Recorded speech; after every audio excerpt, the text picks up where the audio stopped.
Hello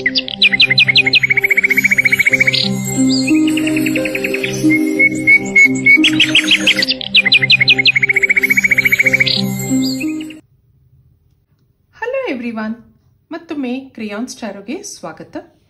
ಇವತ್ತಿನ ರೀಡಿಂಗ್ನಲ್ಲಿ ಅವ್ರ ಮನಸ್ಸಲ್ಲಿ ಏನಿದೆ ಅನ್ನೋದನ್ನ ಕೇಳೋಣ. ಇದೊಂದು timeless general candle wax reading ಆಗಿರುತ್ತೆ, ಹಾಗೆ ಕಲೆಕ್ಟಿವ್ ಎನರ್ಜಿನಲ್ಲಿ ಇರುತ್ತೆ. ಯಾರ್ಯಾರು ನನಗೆ ಸಬ್ಸ್ಕ್ರೈಬ್ ಮಾಡ್ತಾ ಇದ್ದೀರಾ, ಕಮೆಂಟ್ಸ್ ಮಾಡ್ತಾ ಇದ್ದೀರಾ, ಎಲ್ರಿಗೂ ತುಂಬ ಧನ್ಯವಾದಗಳು.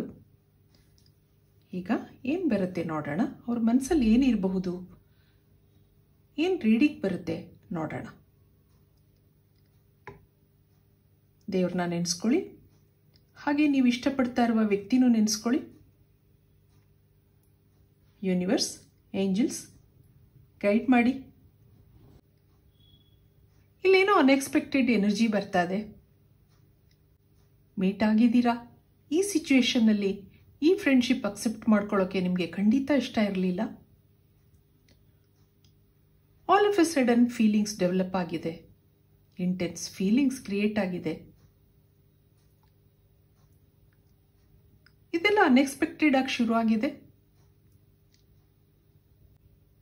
ಈ ವ್ಯಕ್ತಿ ನಿಮ್ಮ ಜೀವನದಲ್ಲಿ ಬಂದಿದ್ದು ನಿಮಗೆ ಒಂಥರ ಶಾಕ್ ಆಗಿದೆ. ಹಾಗೆ ಏನೋ ಸಂತೋಷ ಇದೆ.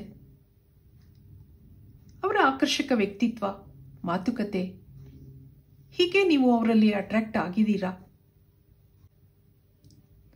ಅವ್ರು ನಿಮ್ಮ ಜೊತೆ ಚೆನ್ನಾಗಿ ಮಾತಾಡ್ತಾರೆ, ಒಳ್ಳೆ ಇಂಟ್ರಾಕ್ಷನ್ ಇದೆ, ಇಬ್ಬರಲ್ಲೂ ಫ್ರೆಂಡ್ಶಿಪ್ ಬೆಳೆದಿದೆ. ಹಾಗೆ ಅನ್ಸರ್ಟಿನಿಟಿ ಇದೆ. ಎಲ್ಲಿ ತನಕ ಕಂಟಿನ್ಯೂ ಆಗುತ್ತೆ ಅನ್ನೋ ಕನ್ಫ್ಯೂಷನ್ ಇದೆ ನಿಮಗೆ. ಯಾಕೆಂದ್ರೆ ಅವರು ನಿಮ್ಮ ಜೊತೆ ಚೆನ್ನಾಗಿ ಮಾತಾಡ್ತಾರೆ, ಕೇರಿಂಗ್ ಭಾವನೆ ಇದೆ. ಯಾಕೋ ಏನೋ ಈ ಫ್ರೆಂಡ್ಶಿಪ್ಗೆ ಅರ್ಥ ಹುಡುಕ್ತಾ ಇದ್ದೀರಾ ನೀವು. ಇದು ಬರೀ ಫ್ರೆಂಡ್ಶಿಪ್ಪಾ, ಇದರ ಫ್ಯೂಚರ್ ಏನು ಅನ್ನೋ ಯೋಚನೆ ಇದೆ. ಅವರ ಪರ್ಸನಲ್ ಲೈಫ್ ಬಗ್ಗೆ ನಿಮಗೆ ಹೆಚ್ಚು ಗೊತ್ತಿಲ್ಲ, ಅವರು ಏನೂ ಹೇಳ್ಕೊಂಡಿಲ್ಲ. ಹಾಗೆ ಇಲ್ಲಿ ಮೂರನೇ ವ್ಯಕ್ತಿ ಎನರ್ಜಿನೂ ಬರ್ತಾ ಇದೆ. ಇಲ್ಲಿ ನಿಮ್ಗೆ ಮದುವೆ ಆಗಿರ್ಬೋದು ಅಥವಾ ಅವ್ರು ಕಮಿಟೆಡ್ ಆಗಿರಬಹುದು. ಇಲ್ಲಿ ಬೇರೆ ಎನರ್ಜಿ ಇನ್ಫ್ಲೂಯೆನ್ಸ್ ಇದೆ. ಹಾಗಾಗಿ ಈ ರಿಲೇಶನ್ಶಿಪ್ ಕಾಂಪ್ಲಿಕೇಟೆಡ್ ಆಗಿದೆ, ಲಿಮಿಟೇಷನ್ಸ್ ಇದೆ. ಹಾಗಾಗ ನಿಮಗೆ ಈ ವ್ಯಕ್ತಿನ ನಾನು ಯಾಕೆ ಭೇಟಿ ಆದೆ ಅನ್ನಿಸ್ತಾ ಇದೆ. ಅವ್ರೇನೂ ಹೇಳ್ತಾ ಇಲ್ಲ, ನೀವು ಅವರಲ್ಲಿ ಏನೂ ಎಕ್ಸ್ಪ್ರೆಸ್ ಮಾಡ್ಕೊಂಡಿಲ್ಲ. ಅಟ್ರಾಕ್ಟ್ ಆಗಿದ್ದೀರಾ. ಇಲ್ಲೊಂದು ಮರಿಲಾರ್ದ ಅಟ್ಯಾಚ್ಮೆಂಟ್, ಆತ್ಮೀಯತೆ ಬೆಳೆದಿದೆ. ಇಲ್ಲಿ ಮೂರನೇ ವ್ಯಕ್ತಿ ಎನರ್ಜಿ ಸ್ಟ್ರಾಂಗ್ ಆಗಿದೆ. ನೀವು ಇಷ್ಟಪಡ್ತಾ ಇರುವ ವ್ಯಕ್ತಿಗೆ ಆ ಕಡೆ ಗಮನ ಹೆಚ್ಚಿದೆ. ನಿಮಗೆ ಟೈಮ್ ಕೊಡ್ತಾ ಇಲ್ಲ, ನಿಮ್ಮನ್ನ ನೆಗ್ಲೆಕ್ಟ್ ಮಾಡ್ತಾ ಇದ್ದಾರೆ ಅನ್ನಿಸ್ತಾ ಇದೆ. ಇದರಿಂದ ನಿಮಗೆ ಬೇಜಾರಿದೆ, ಯೋಚನೆ ಆಗಿದೆ. ನೀವು ಅವ್ರಿಗೋಸ್ಕರ ಕಾಯ್ತಾ ಇದ್ದೀರಾ, ಆದರೆ ಅವರು ಅವ್ರದ್ದೇ ಆದ ಪ್ರಪಂಚದಲ್ಲಿ ಅಥವಾ ಅವ್ರ ಕೆಲಸಗಳಲ್ಲಿ ಮಗ್ನರಾಗಿದ್ದಾರೆ. ಇದರಿಂದ ನಿಮಗೆ ನಿರಾಸೆ ಇದೆ. ಇಲ್ಲೊಂದು ಹೆವಿ ಎನರ್ಜಿ ಬರ್ತಾ ಇದೆ. ಏನೂ ಮಾಡಲಾರದ ಪರಿಸ್ಥಿತಿ ಇದೆ. ಇದೆಲ್ಲ ಮೂರನೇ ವ್ಯಕ್ತಿ ಎನರ್ಜಿ ಸ್ಟ್ರಾಂಗ್ ಆಗಿರೋದ್ರಿಂದ ಇದೆಲ್ಲ ನಡೀತಾ ಇದೆ. ನೀವು ಈ ರಿಲೇಶನ್ಶಿಪ್ನಲ್ಲಿ 100% ಎಫರ್ಟ್ಸ್ ಹಾಕಿದ್ದೀರಾ. ಹಾಗೆ ಒಳ್ಳೆ ಮನಸ್ಸಿಂದ ಕಾಯ್ತಾ ಇದ್ದೀರಾ.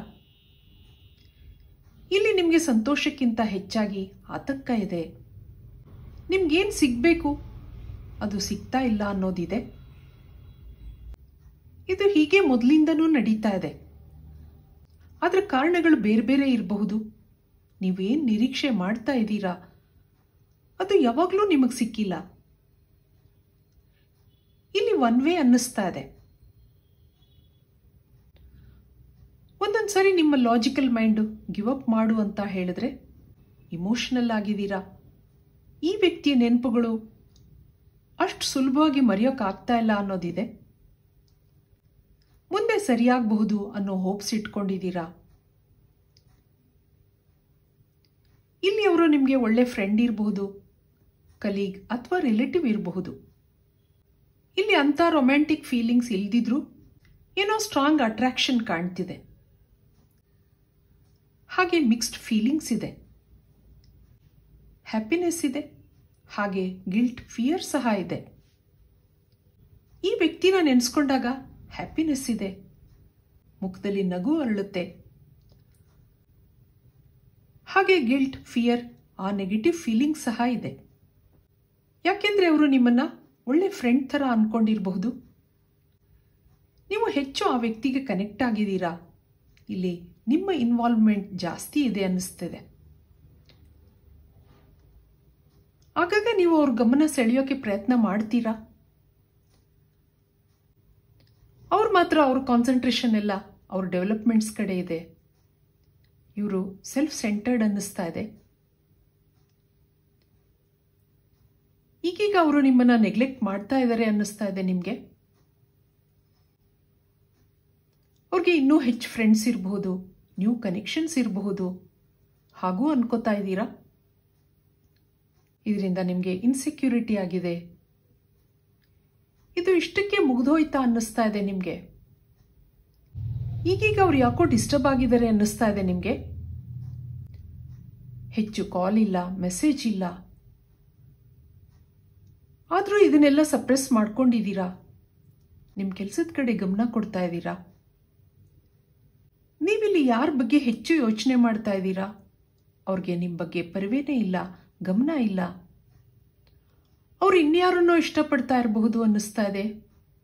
ಅದು ಅವ್ರ ಲೈಫ್ ಪಾರ್ಟ್ನರ್ ಇರಬಹುದು, ಅಥವಾ ಅವರ ನ್ಯೂ ಡೆವಲಪ್ಮೆಂಟ್ಸ್ ಇರಬಹುದು, ಹಾಗೆ ಫೈನಾನ್ಷಿಯಲ್ ಇಶ್ಯೂಸು ಇರಬಹುದು. ನೀವು ಅವರಿಂದ ಏನು ನಿರೀಕ್ಷೆ ಮಾಡ್ತಾ ಇದ್ದೀರಾ ಅದು ನಿಮಗೆ ಸಿಗ್ತಾ ಇಲ್ಲ. ನಿರಾಸೆ ಇದೆ. ಮೂವ್ ಆನ್ ಆಗಬೇಕು, ಇಲ್ಲಿಂದ ಆಚೆ ಬರಬೇಕು ಅನ್ಕೋತೀರಾ, ಆಗ್ತಾ ಇಲ್ಲ. ಬೇಡವಾಗಿದ್ರೂ ಅನ್ಎಕ್ಸ್ಪೆಕ್ಟೆಡ್ ಆಗಿ ಇಬ್ರು ಭೇಟಿಯಾಗಿದ್ದೀರಾ. ನೀವು ಇವರಲ್ಲಿ ಇಮೋಷನಲ್ ಆಗಿ ಕನೆಕ್ಟ್ ಆಗಿದ್ದೀರಾ. ಆದರೆ ಆ ಕಡೆಯಿಂದ ಯಾವ ಪಾಸಿಟಿವ್ ರೆಸ್ಪಾನ್ಸ್ ಇಲ್ಲ. ಆಚೆ ಬರಲಾರ್ದ ಪರಿಸ್ಥಿತಿ ನಿಮ್ದಾಗಿದೆ. ಒಂದೊಂದು ಸರಿ ಈ ಅಟ್ಯಾಚ್ಮೆಂಟ್ ಈ ವ್ಯಕ್ತಿನಲ್ಲಿ ಸರಿಯಲ್ಲ ಅನ್ನೋದು ಗೊತ್ತಿದ್ರೂ ನೀವು ಕನೆಕ್ಟ್ ಆಗಿದ್ದೀರಾ. ಆದರೆ ಗಿವ್ ಅಪ್ ಮಾಡೋಕ್ಕಾಗ್ತಾ ಇಲ್ಲ. ಇಲ್ಲಿ ಮೂರನೇ ವ್ಯಕ್ತಿ ಎನರ್ಜಿ ಸ್ಟ್ರಾಂಗ್ ಆಗಿ ಬರ್ತಾ ಇದೆ. ಆ ನೆಗೆಟಿವ್ ಎನರ್ಜಿ ನಿಮಗೆ ಇನ್ಫ್ಲೂಯೆನ್ಸ್ ಮಾಡ್ತಾ ಇದೆ. ಹಾಗಾಗಿ ನಿಮಗೆ ಈ ಪರಿಸ್ಥಿತಿ ಇದೆ.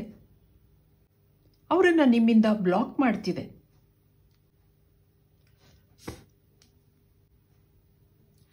ಒಂದೊಂದ್ಸರಿ ಕೆಲವು ವ್ಯಕ್ತಿಗಳನ್ನ ಬಲವಂತವಾಗಿ ನಮ್ಮ ಜೀವನದಲ್ಲಿ ಬರೋ ಹಾಗೆ ಮಾಡೋಕ್ಕಾಗಲ್ಲ. ರಿಯಾಲಿಟಿ ಕಹಿಯಾಗಿರುತ್ತೆ. ಆದ್ರೂ ಇದನ್ನ ನೀವು ಅಕ್ಸೆಪ್ಟ್ ಮಾಡ್ಕೋಬೇಕಾಗತ್ತೆ. ಸ್ವಲ್ಪ ಕಾಲ ನೀವು ಅವರನ್ನ ನೆಗ್ಲೆಕ್ಟ್ ಮಾಡಬೇಕಾಗತ್ತೆ. ಆ ನೆಗೆಟಿವ್ ಎನರ್ಜಿ ಹಿಂದೆ ಓಡೋದನ್ನ ಕಡಿಮೆ ಮಾಡಬೇಕಾಗತ್ತೆ. ಆಗ ಮತ್ತೆ ಅವರು ನಿಮ್ಮನ್ನ ಕಾಂಟ್ಯಾಕ್ಟ್ ಮಾಡಬಹುದು. ಆದ್ರಿಂದ ಮತ್ತೆ ಅವರು ನಿಮ್ಮ ಮೇಲೆ ಇಂಟ್ರೆಸ್ಟ್ ತೋರಿಸ್ಬೇಕು ಅಂದರೆ ಅವರನ್ನ ಚೇಸ್ ಮಾಡೋದು, ಸ್ಪೈ ಕೆಲಸ ಮಾಡೋದು ಬಿಡಬೇಕಾಗತ್ತೆ.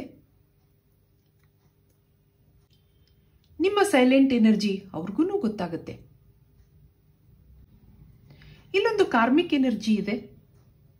ನಿಮ್ಮ ಸೆಲ್ಫ್ ಡೆವಲಪ್ಮೆಂಟ್ ಕಡೆ ಗಮನ ಕೊಡಬೇಕಾಗುತ್ತೆ. ಒಂದಲ್ಲ ಒಂದಿನ ಮತ್ತೆ ಅವರು ವಾಪಸ್ ಬರೋದಿದೆ. ನಿಮ್ಮ ಪಾಸಿಟಿವ್ ಎನರ್ಜಿ, ಮ್ಯಾನಿಫೆಸ್ಟೇಷನ್ಸ್ ಅವರನ್ನ ಎಳ್ಕೊಂಡು ಬರುತ್ತೆ ಅನ್ನಿಸ್ತಿದೆ. ಆದ್ರಿಂದ ಯೂನಿವರ್ಸ್ಗೆ ಸರೆಂಡರ್ ಆಗಿ ದೇವರಲ್ಲಿ ನಂಬಿಕೆ ಇಡಿ. ನಿಮ್ಮನ್ನ ನೀವು ಹೀಲ್ ಮಾಡ್ಕೊಳ್ಳಿ. ಕೆಲವು ಸರಿ ನಾವು ಇಷ್ಟಪಟ್ಟಿದ್ದು ನಿಧಾನವಾಗಿ ಸಿಗಬಹುದು. ಆದ್ರಿಂದ ಬಿ ಪಾಸಿಟಿವ್ ಅಂತ ಹೇಳ್ತಾ ಈ ರೀಡಿಂಗ್ ಮುಗಿಸ್ತಾ ಇದ್ದೀನಿ. ಮತ್ತೆ ಇಂಥದೇ ರೀಡಿಂಗ್ ಬೇಕು ಅಂತ ಅನ್ಸಿದ್ರೆ ನನ್ನ ವಿಡಿಯೋಸ್ನ ಲೈಕ್ ಮಾಡಿ, ಶೇರ್ ಮಾಡಿ, ಸಬ್ಸ್ಕ್ರೈಬ್ ಮಾಡಿ. Thank you for watching. Be happy always.